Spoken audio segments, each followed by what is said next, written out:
सोरबा एनडिएफबि नि केडारनो सोरबा नायस्रां मोनो सोरबा अखादै मोनो सोरबा दानस्रां मोनो दायथ' 104 जुदि एनडिएफबि नि केसा ड्रप आउट जाबायब्ला बै लिस्टखौ आंनो नांगौ होननानै मानोना सुक्तिया दिनैसिमबो मोनसेबो दफाया मोजां रोखोमै इमप्लिमेन्टेसन जायाखै। खुलुमबाय रायजोफोर, आङो दिनैबो बिसिनायावनो भिडिअखौ बानायनाय जालायबाय। आं सानो नोंथांमोना गाज्रि मोननाय नङा। आङो मोनसे गोनां टपिकनि सायाव शेयार खालामनो थाखाय बे भिडिअखौ लानानै फैनाय जादों रायजोफोर। नोंथांमोना इन्ट्र'आव एसे नुबोनानै बुजिनो हाखाबाय जानांगौ जे एनडिएफबि नि केसनि सायावनो आङो नोंथांमोनजों नैबे भिडिअनि गेजेरजों शेयार खालामनो सानदों आरो आंनि उनाव जाय बेक्तिया बुंगोन बिथांनिफ्राय नोंथांमोना स्पष्ट बाथ्राखौ खोनानानै गोसोआव लानो हागोन आरो जायफोरा जि केसफोराव नांनानै दं नैबेखौ नैबे भिडिअनि गेजेरजों फल' खालामोब्लानो जाबाय आरोखि। खारन जोंनियावहाय बिटिआर एकर्ड जाखांनायनि उनावहाय दिनैसिमाव गोबांहा केसा जोबनानै थाङाखै आरो सोरहाबा बेबायदिनो जोबथेसालियाव दङ, न'खरफ्रा हालाय हाफाय जानानै दङ। निस्सय नैबे भिडिअनि गेजेरजों माखासे राहाखौबो मोनगोन नामा आङो बेखौ सानदों आरो खारन जोंनि बिटिसिनि मोनसे एसेमब्लियावहाय बिलनि रां बावजा जथुम्मायावहाय जे सावरायलायनाय उल्लेख खालामलायनाय जोङो नुनो मोन्दों। नैबेनि गेजेरजोंहाय जोङो माबा मोनसे नैबे बोसोरनि गेजेरावहाय फिथाइया थायगोन बायदिखौ आङो नुहुरदों। ओमफ्राय थायोना थाया बियो सम आरो बोथोरजोंसो जोङो मिथिलांनो मोनसिगोन आरोखि। दा जाय बेक्तिफोरखौ नाम मेनसन खालामनानैहाय खामानि दायथ' होदों दा बिथांमोनजोंबो नोंथांमोना जगाजग थाबाय थानाया मोजां आरोखि। सोरबा सोरबाया जों इउटुबारफोरनाव सोंहरो, नाथाय जों इउटुबारफोरनिफ्राय बांसिनै बांसिन बै गेदेरमाफोर जाय बेक्तिफोरा नाम मेनसन खालामजादों बिथांमोनानो साबसिनै मिन्थियो। दिनैनिफ्राय आङो सानो बिथांमोनजोंनो नोंथांमोना जगाजग थाबाय थागोन। थ' मा बुंलांदों बेखौहाय खोनासंनानै लादो। जोंनियाव 24 आरो 25 2024 आरो 2005 देग्लायनि बाजेट जितु बिटिसिआव जानानै थांदों 18 आरो 19आव बे 18 आरो 19नि बाजेट बे बाजेटनि सायाव आं माखासे रायजो राजाफोरनो माखासे खेंफोरथि होनो सानदों। मानोना दिनै बर्तमान जाय इउपिपिएल सरकार प्रमद बर'नि दैदेननाय सरकारा जिबायदियै गोबां रोखोमनि डेभेलप जादों बा गोबां खामानि मावदों होननानै बिथांमोना जिबायदि खोथा बुंदों, नाथाय बिथांमोना बे नंखाय। मानोना बिथांमोना बिटिसिआव जेरैबायदि उन्नयन खालामनांगौमोन, जेरैबायदियै जौगाहोनांगौमोन बेबायदि बिथांमोना मावनो हायाखै। मानोना नैबे बाजेटआनो फोरमायगोन, बे बाजेटआनो फोरमायगोन थांनाय बोसोरनि 2023 आरो 2024 मायथाइनि जितु बोसोरारि जितु रां बावजा जितु बाजेट, बे बाजेटआव बिथांमोना मोनदोंमोन गासै 800 कौटि 800 crore बिथांमोना मोनदोंमोन। नाथाय देग्लायनि जितु रां बावजा देग्लायनि बाजेटआव बिथांमोना माने 803 कौटि बिथांमोना देग्लाय मोनदों। बेहायनो फोरमान। मानोना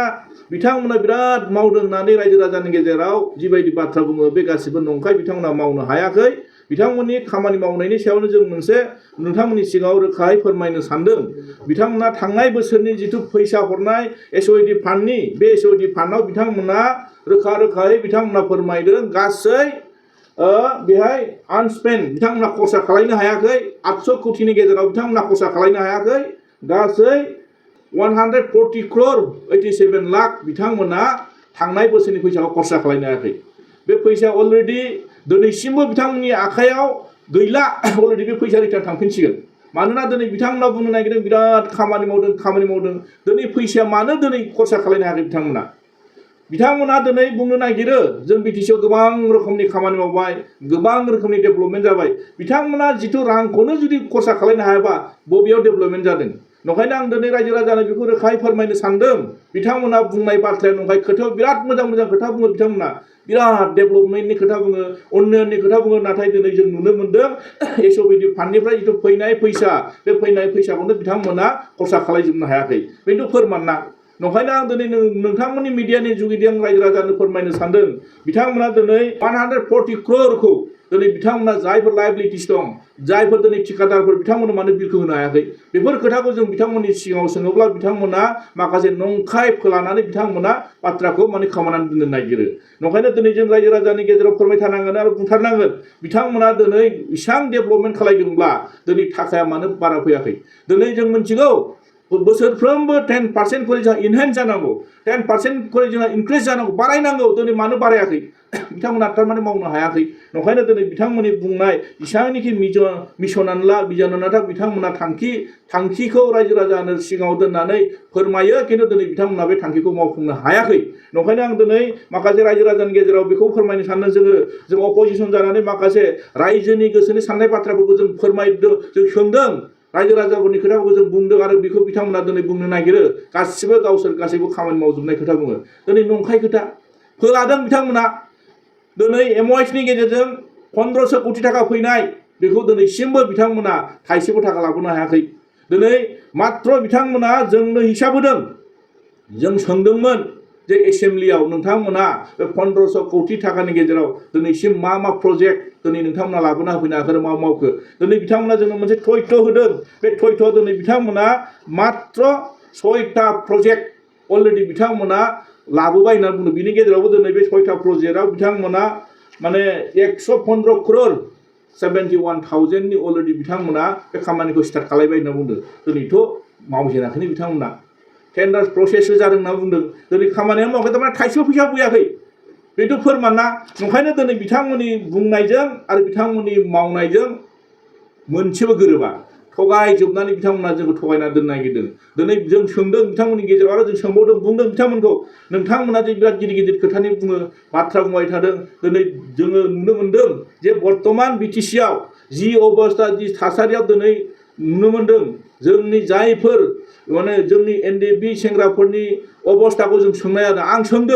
आं सोंनायनि गेजेराव बिथांमोना थांनाय एप्रिल 2023 नि बाजेटआव बिथांमोना जोंनो मोनसे कुइसननि एन्सार होदों जोंनो मोनसे रिप्लाइ होदोंमोन 204 अलरेडि केसआ ड्रप आउट जाबाय होननानै बुंदोंमोन दिनै आं बेखौ आरो फिन आं सोंफिनबावदों 204 जुदि एनडिएफबिनि केसआ ड्रप आउट जाबायब्ला बै लिस्टखौ आंनो नांगौ होननानै बुंदोंमोन दिनै बिथांमोना दिनैसिमबो बे लिस्टआ बिथांमोननि आखायाव गैया लिस्टखौनो होनो हाया थारमाने बेखौ बिथांमोना थगायदों 1,10,000 अलरेडि बिनि सायाव केसनि सायाव बिथांमोना सावरायबाय थादों होननानै थांनाय 2024 एप्रिल मासाव बिथांमोना जोंनो एन्सार होदोंमोन 4 एप्रिलाव जानाय माखासे 2023 आव जानाय 2023-24 नि बाजेटआव जानाय माखासे कुइसन आं लाबोनायाव बिथांमोननो बे खोथाखौ बुंदोंमोन बिथांमोना जे माने 1,10,000 अलरेडि आसाम सरकारजों सावरायबाय थादों केसखौ फोजोबनानै होनना बुंदोंमोन नाथाय बेफोरथ' गैया लिस्टआनो क्लियार नङा थारमाने बिथांमोना नुनो मोनदों माखासे एनडिएफबिनि सेंग्राफोरखौ दिनैसिमबो खैफोदाव खोलैनानै दिनै बिथांमोना सरकार सालायबाय थानायखौ जों नुदों आङो बिनि गेजेराव सोंबावनाय जादोंमोन बर्तमान दा जिबायदि एनडिएफबिनि सेंग्राफोरनि सायाव जिबायदि कर्टनिफ्राय जिबायदि नटिस फैबाय थादों बिथांमोनखौ दिनै कर्टआव थांनानै बिथांमोननि केसखौ फोजोबनायनि कर्टआव हियारिं खालामदों थांनांगौ माखासे गोबां रोखोमनि जेंनायाव दिनै गोलैदों नंखायनो सोरबा दिनैबो हमजानानै दिनै आरो गोदानै सोरबा जेराव थांनो गोनां जादों दिनै जुदि एकर्डआ जाखांनायनि उनाव दिनै सरकारा दिनै बिथांमोना जायफोर सुक्तिखारि बिथांमोना दिनै गभर्नमेन्ट सालायनायनि गेजेराव दिनै मानो बिथांमोना बेखौ बन्द खालामनो हायाखै मानो बन्द खालामनो हायाखै होननानै आं बिथांमोनाव जेब्ला सोङो बिथांमोना मोजां रोखोमनि जोंनो रिप्लाइ होनो हायाखै नंखायखौ लानानै बिथांमोना दोनदों खामानिखौ जों मावगासिनो दं आरो मावबाय थादोंब्लाथ' बन्द जानांगौमोन ना मानो बन्द जायाखै नंखायनो दिनै आं सोंबावदोंमोन जे जोङो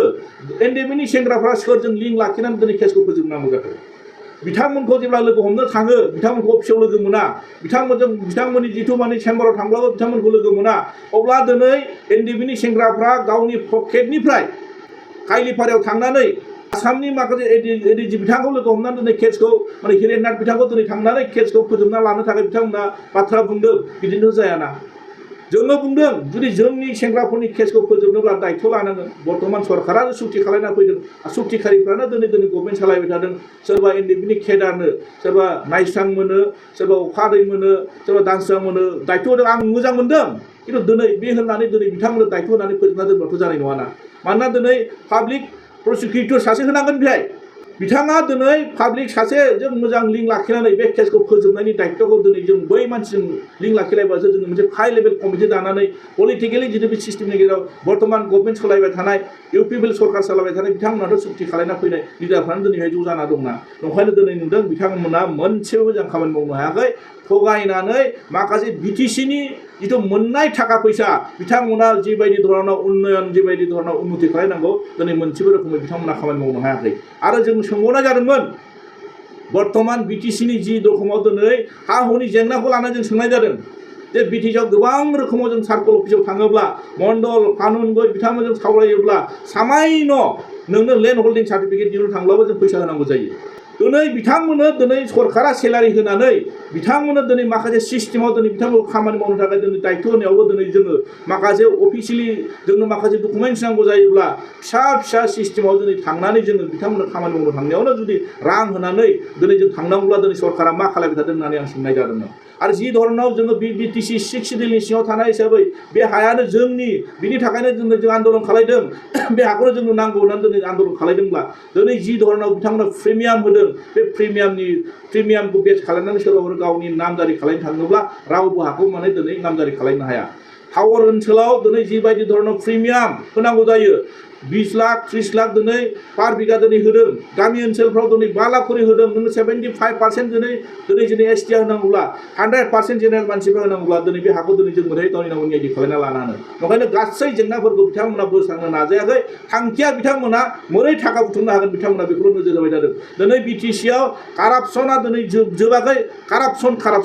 जाबाय थादों दिनै बिथांमोना माखासे एन्सार होनो हायिनि थाखाय 17 बोसोरनि खोथा बुङै बिथांमोना दायखौ एरायना थाबाय थानो नागिरदों ओंखायनो आं दिनै नुदों जे बिटिसिआव गभर्नमेन्टखौ बिथांमोना मोजां सालायनो हायाखै जि धरनाव बिथांमोना दिनै गभर्नमेन्ट सालायदों गासिबो नंखाय फोलानाय दिनै बिथांमोना खामानि मावनो हायाखै दिनै सुक्तिखारिफोरनि थाखाय जेबो खामानि मावनो होनो हायाखै मुंख्लंफोरनो हरनाय फैसाखौ दिनै बिथांमोना नांगौ धरनाव बिथांमोना दिनै होनो हायाखै ओंखायनो दिनै जों नुदों बिथांमोननि सरकारा दिनै जों नुदों दिनै 6 बोसोर आगान होबाय